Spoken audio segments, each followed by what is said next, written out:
they call Rome the Eternal City. But that eternity came at a price. A million people once lived here, the largest city on Earth. And then it nearly died, from 1 million down to 30,000. Wolves roamed the hills. Cattle grazed in the great square where an empire's fate had once been decided.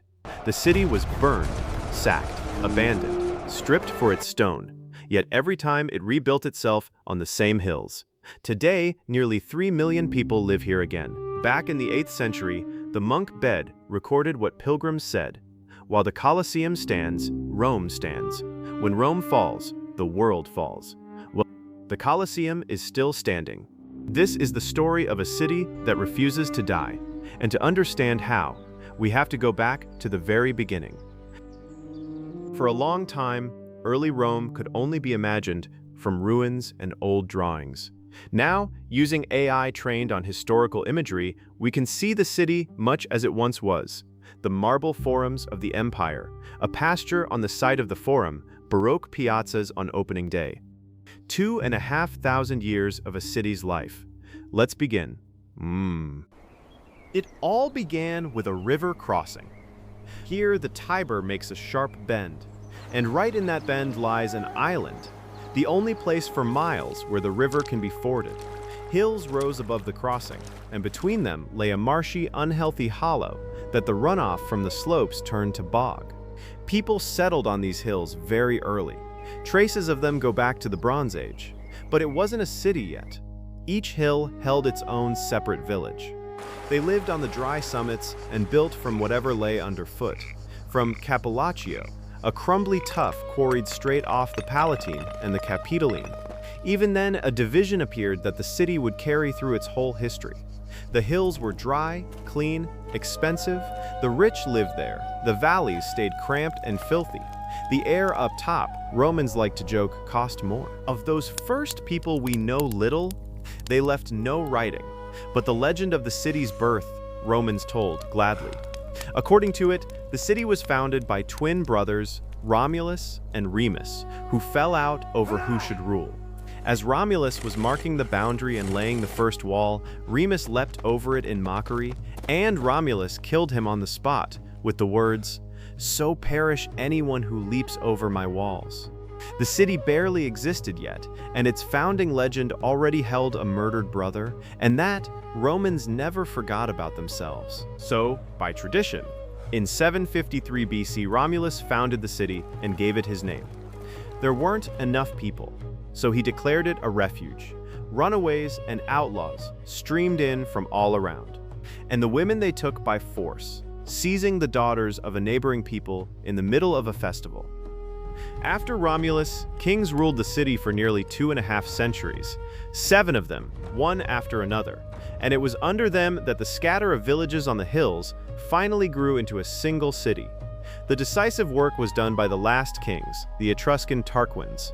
It was they who tackled that marshy hollow between the hills, draining it with an enormous covered channel, the Cloaca Maxima.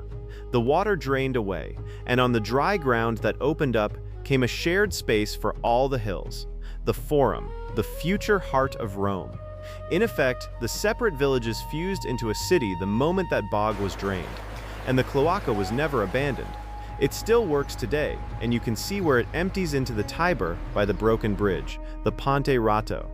Around the same time, the kings raised the first temple of Jupiter on the Capitoline and held the first census. But the last of the Tarquins ruled as a tyrant, and in 509 BC the Romans drove him out, swearing they would never again have a king. So the Republic was born, and with it began the first great rebuilding of the city. The Republic grew on war, and the city grew with it, built quite literally from the stone of the conquered. The first thing they did to the city was wall it. After the Gauls sacked Rome in 387 BC, the Romans for the first time ringed the 7 hills with a real fortification, the Servian Wall. And the stone for it came from the quarries of Veii, the Etruscan city they had just conquered, a yellow-gray tuff, tougher than the old Capellaccio. The city had begun to rebuild itself from the spoils of its own wars. Those Servian stones never vanished. Chunks of the wall still jut out today, embedded in later masonry on the Capitoline. Next, the city pulled in water and roads, again paid for by victory. In 3112 BC, the censor Appius Claudius built Rome's first aqueduct, the Aqua Appia, 10 miles, almost entirely underground. The same year, Rome's first great paved road struck out to the south, the Appian Way. The principle was the same for both, straight, hard, built to last. And then came a technology that would change building itself for thousands of years to come: concrete.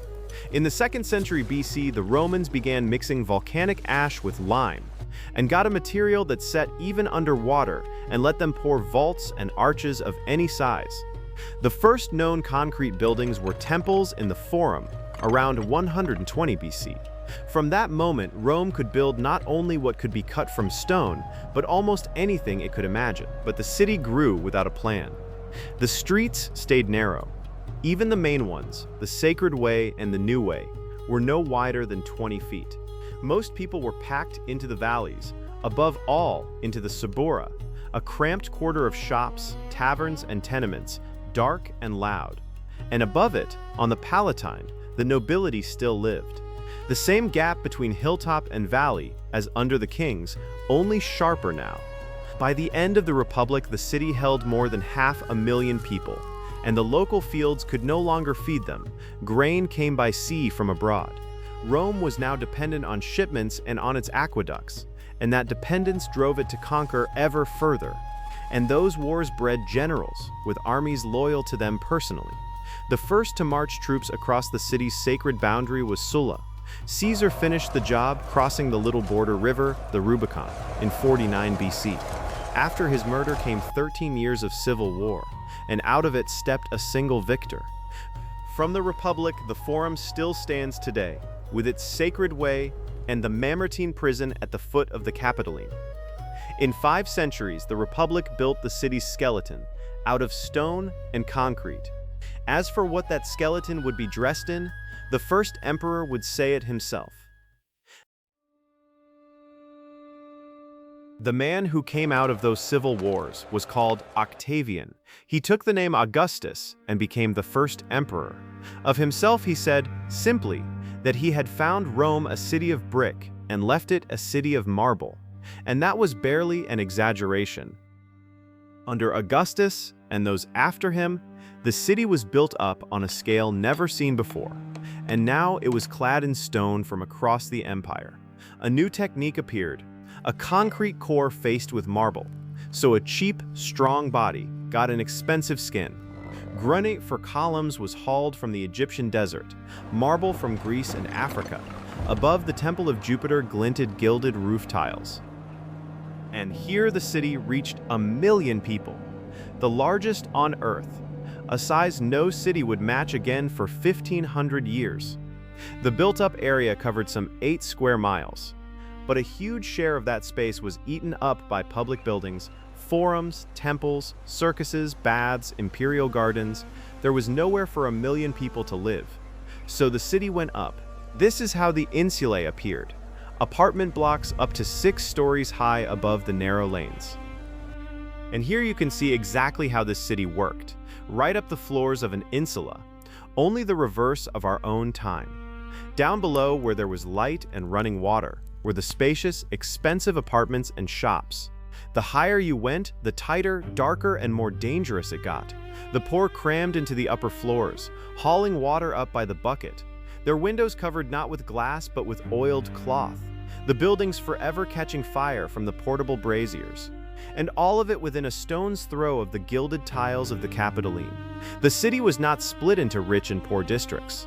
Luxury and slum stood pressed together, just at different heights. And this million was fed from across the world. Everything the empire produced poured into Rome.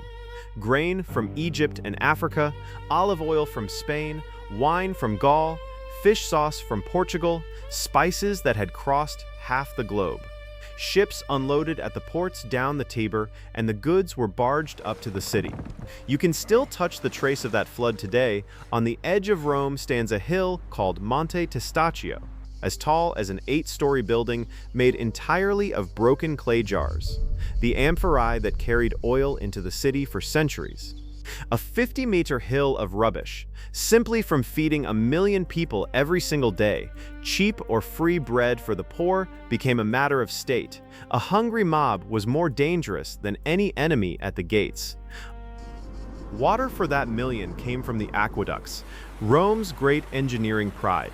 By the early 2nd century, there were about a dozen of them, bringing over 200 million gallons of water into the city every day, feeding the baths, 1,300 fountains, and the flushing public latrines.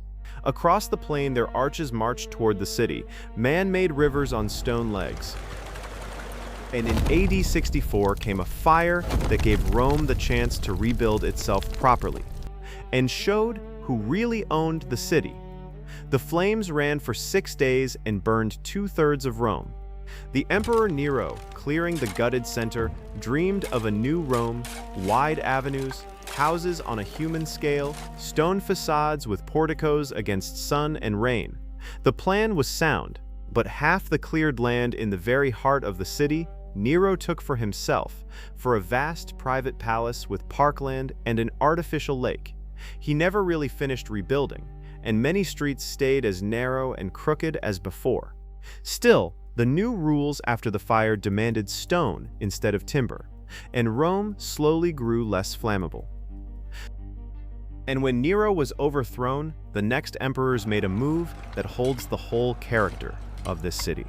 They tore down the hated palace, drained the private lake, and on that very spot, taken from a tyrant and given back to the people, they built the most famous amphitheater in history, the Colosseum, an oval nearly 200 meters long, 4 tiers, 57 meters high, 76 numbered entrances, 50,000 seats, faced in travertine, with statues in its arches.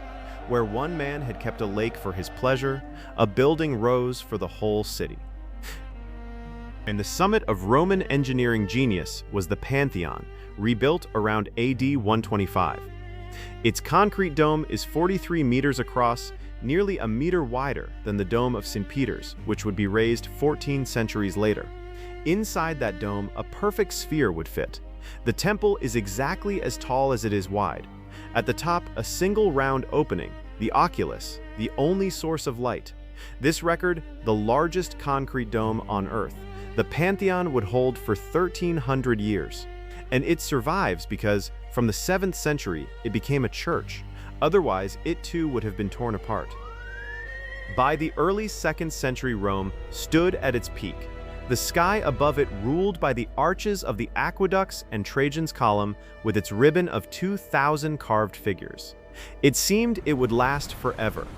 But a city fed and watered from faraway lives only as long as the vast machine that serves it keeps running. And that machine was about to grind to a halt.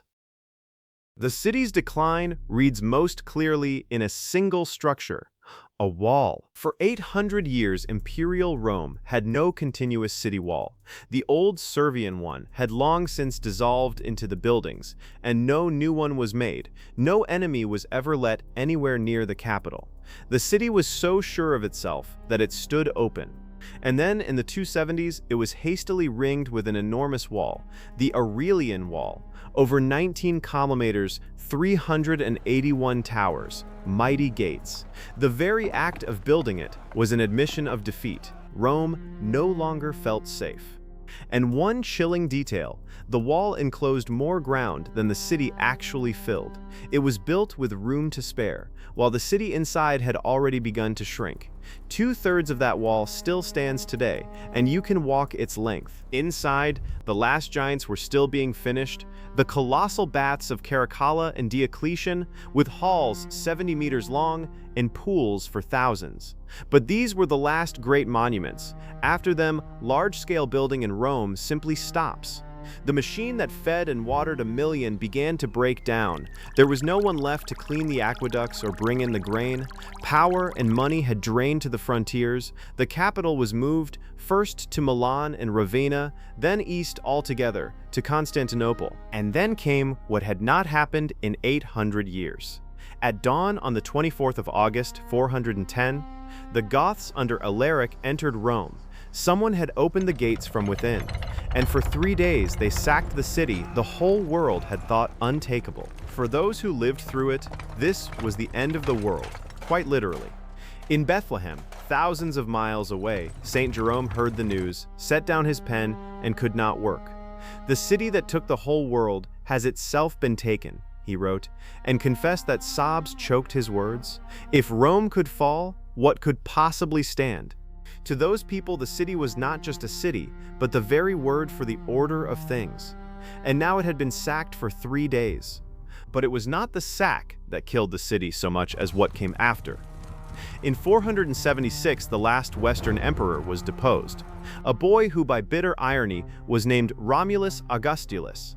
In one name, the city's founder and its first emperor both. The Western Empire was no more, and Rome began to do the thing that shows the true depth of its fall.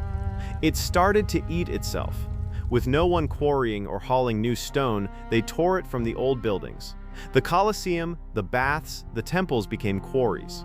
By the year 700, the city built for 1 million held 30,000 people. 97 of every 100 gone. The enormous baths, where thousands had once bathed at once, stood empty. People lived alone in houses built for crowds.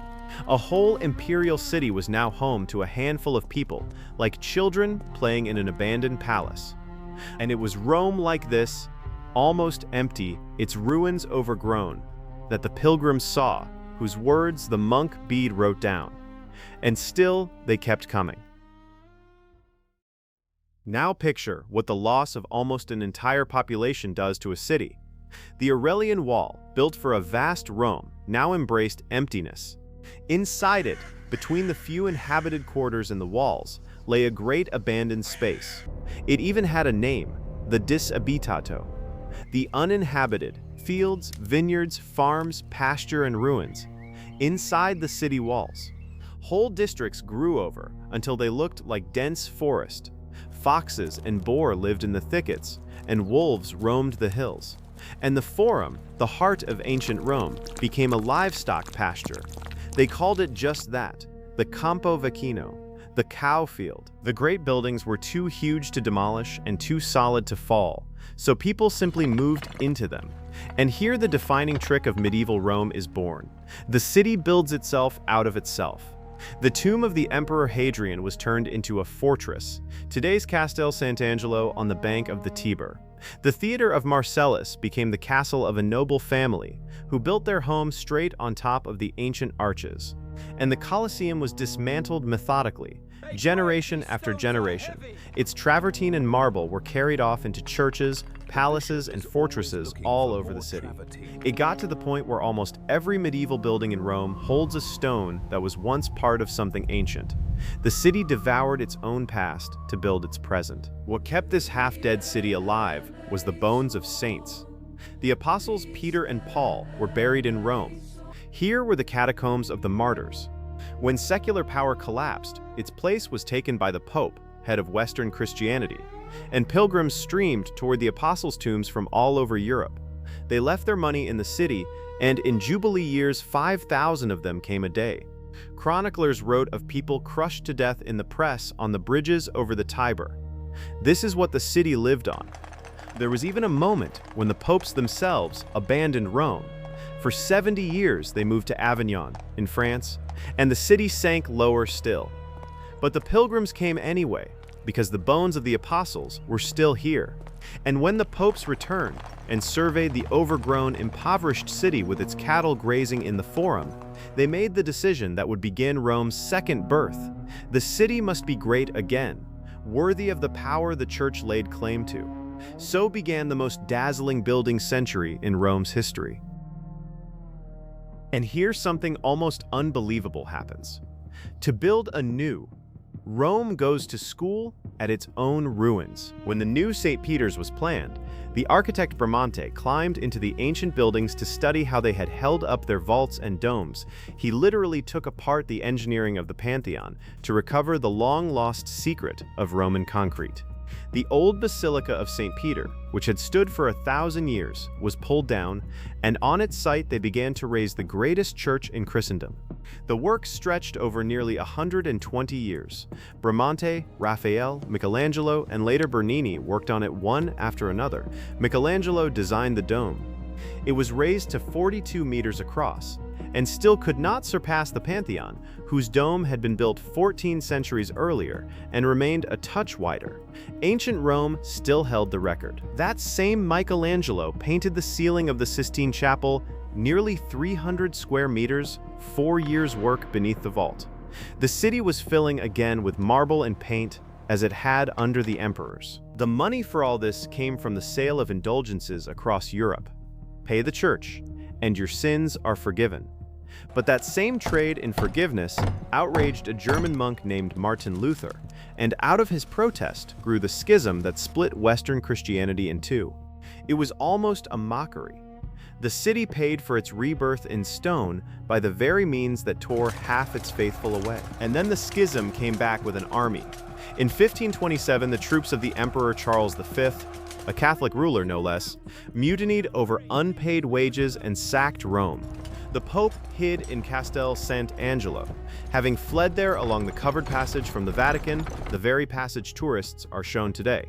Plague followed the sack, and in a single year, the city emptied from 80,000 people to 30. Contemporaries wrote that it was worse than the barbarian invasion 1,000 years before. But Rome, as ever, rose again, and the popes who came next would set about reshaping not single buildings, but the whole city at once. At the end of the 16th century, Pope Sixtus V did something no one had done since the days of the empire. He set out to rebuild not the buildings, but the very plan of the city. By then, Rome was a maze of crooked medieval lanes in which a pilgrim simply got lost. Sixtus cut straight, long avenues through that maze, linking the major churches so a pilgrim could walk from shrine to shrine in a straight line. At the crossings, he set Egyptian obelisks, the very ones the emperors had once hauled to Rome. As tall landmarks, see an obelisk from afar, and you know which way to go. And he did something the city had not seen in 1,000 years. He brought back real water. He restored an ancient aqueduct and sent new fountains running through the city. After 8 centuries of drinking from wells, water sang in the squares of Rome again. And on this foundation rose Baroque Rome, the city as one continuous piece of theater. Its master was Gian Lorenzo Bernini. The famous fountain in the Piazza Navona he crowned with a genuine ancient Egyptian obelisk. Again, a piece of ancient Rome set into the new. And before St. Peter's, Bernini threw out his colossal oval colonnade, over 300 meters long, 284 columns, 140 statues of saints along the top, embracing a square the size of the whole Colosseum. This Rome of domes, piazzas, obelisks, and fountains is the Rome we still see on the postcards. But behind that magnificent facade stood a very different city. In those very years, the Colosseum was heaped with dung and used to pen livestock. An English traveler in 1765 recorded with astonishment that Rome's greatest monument was being rented out as a stable. The city lived on pilgrims, artists, and the papal treasury. No industry, no trade, no army. A magnificent stage set with poverty and filth behind it. And so Rome met the 19th century, a museum city living off its past. And then a modern nation arrived and decided to make that museum its capital. In 1870, Italian troops blew a breach in the Aurelian Wall by the Porta Pia, that same wall, 1,500 years old, and took Rome. For the first time since antiquity, it was a capital again, and the last, most furious building boom in its history began. At first, the city was utterly unready for the role. When the new government needed to house its officials, it asked for 40,000 rooms, and the city could offer 500. So they built as Rome had never built. Districts spread out from the center in every direction, swallowing the old villas and gardens. Peasants poured in from all over Italy for the building work, whole families. They were seen sleeping on the steps of churches and under arches, while a stone's throw away officials sipped aperitifs in the smart, new cafes. The population leapt from 200,000 in 1870 to nearly 500,000 by the century's end, and then the building bubble burst, and in a single year, the number of houses under construction fell 15-fold. The symbol of the new Rome was the giant white monument to King Victor Emmanuel, 150 meters long, 60 high, of a glaring white marble that, with its sheer brightness, drowns out the soft grays and browns and oranges of the old city. Romans promptly nicknamed it the Sugar Mountain, and later British soldiers called it the Wedding Cake. For the first time in the city's whole history, a new building did not grow out of Rome, it argued with it. And in the 1920s came Mussolini, who also set about recutting the city, but with a particular design. He dreamed of a third Rome, and drove a wide ceremonial avenue straight through the heart of the ancient city. And beneath the asphalt of that avenue, the ancient buildings still lie, never excavated. He tore down medieval quarters and dug out ancient ruins. That archaeological park with the Forum and the Palatine, where tourists walk today, is largely his doing. The logic was simple: make ancient Rome visible, the better to declare himself its heir. The irony ran three ways. He was destroying the Middle Ages for the sake of antiquity, for the sake of his own future. And beneath all these layers, the city keeps its defining quirk. Because of the 25 centuries lying in the ground, Rome still has one of the most modest subway systems of any great European city. Dig anywhere, and you strike antiquity, and the work stops for years. The modern city literally cannot move without running into its own past. Look at the walls of the Colosseum. They are pocked all over, hundreds of holes, top to bottom. Each hole marks where an iron clamp was once levered out and melted down. In the 8th century, the 9th, the 10th, the marble was stripped for churches. The stone was carted off to palaces and fortresses. What's left is a travertine skeleton and holes where everything else was carried away into other buildings of this same city. And that is Rome entire. The Servian wall was built from the stone of a conquered city. Medieval fortresses rose inside ancient theaters. The dome of St. Peter's was studied from the Pantheon. The colonnade in St. Peter's Square was raised from the same travertine as the Colosseum. For 2,500 years, the city built itself out of itself, taking the old apart and laying it up as something new, layer upon layer. 1 million. Then 30,000, then 3 million. The Forum was a cattle pasture. The Colosseum was a stable. Wolves walked the hills, and every time the city rose again, out of its own stones. That is why, beneath today's streets, all the earlier Romes still lie, one upon another. The Baroque on the medieval on the imperial on that first village by the ford. Dig, and you find them all. The Tiber still flows past the same 7 hills. While the Colosseum stands, Rome stands. It stands.